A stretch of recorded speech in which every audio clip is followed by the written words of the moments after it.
Washington Reuters. The new acting head of the U.S.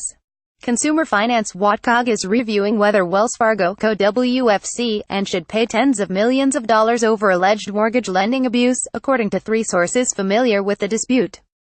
The San Francisco-based bank said in October that it would refund homebuyers who were wrongly charged fees to secure low mortgage rates, a black mark against a lender which has already been roiled by scandal over its treatment of customers.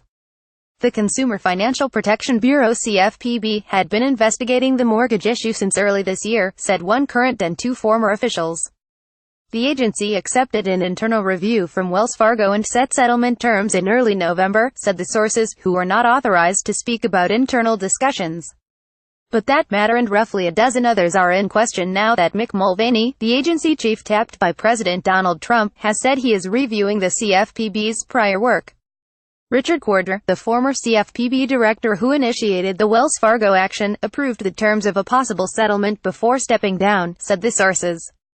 That proposal envisions a Wells Fargo payout of tens of millions of dollars, but likely short of the record $100 million payout the bank made to the CFPB last year over a phony account scandal, sources said. More than 100,000 borrowers paid the fee to lock in a fixed-rate loan between September 2013 and February 2017, the bank has said, adding it believes a substantial number of those charges were appropriate. A Wells Fargo spokesman on Thursday declined to comment on the CFPB actions but said the bank was committed to returning any fees that were wrongly levied. Over the next few months we will be contacting other customers who pay those fees and will provide refunds, said spokesman Tom Goita. Mulvaney has pledged to examine enforcement work that Cordray had left unfinished, which includes the potential Wells Fargo sanctions. In an interview with the Washington Times newspaper last week, Mulvaney said he is reviewing 14 open enforcement matters that Cordray left on his desk. File photo. The sign outside the Wells Fargo Co. Bank in downtown Denver, April 13, 2016. Reuters. Rick Wilking, a CFPB official, said that review should not taint any eventual settlements. Acting Director Mulvaney made it clear to staff that any pause should not and will not impact any ongoing negotiations, said John Schwartotsky, an advisor to Mulvaney. Mulvaney has moved swiftly to change course at the CFPB, which was created during President Barack Obama's administration and has forced financial services companies to pay out $12 billion in fines and consumer relief. No new staff will be hired and no new rules will be written for industry until a review of the agency is completed, Mulvaney has said.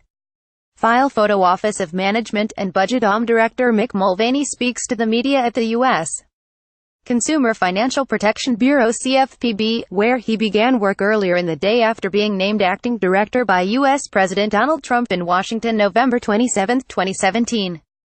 Reuters. Joshua Roberts. Before he took charge of the CFPB, Mulvaney had been one of its vocal critics and called the Bureau a joke. Mulvaney is now in a legal fight with Leandra English, another senior CFPB official, over who should lead the agency until a permanent chief can be appointed. English has vowed to defend the Bureau's existing consumer protections while Mulvaney has pledged to have the agency step out of the way of business. A federal court has so far endorsed Mulvaney's position at the top of the Bureau, but English is continuing a legal fight.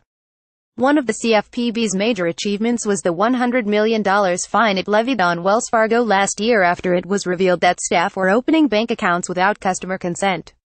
In September, Republican staff for the U.S. House of Representatives Financial Services Committee asked whether that settlement was too paltry. In a report titled, "Did the CFPB Let Wells Fargo Beat the Rap?" Republican staff wrote that the CFPB might have had room to seek a penalty of $10 billion or more against Wells Fargo. The committee's policy director, Brian Johnson, joined Mulvaney last week as a senior advisor to the CFPB. Reporting by Patrick Rucker and Pete Schroeder. Editing by Jonathan Otazor. Standards. D. Thomson. Reuters. Trust Principles.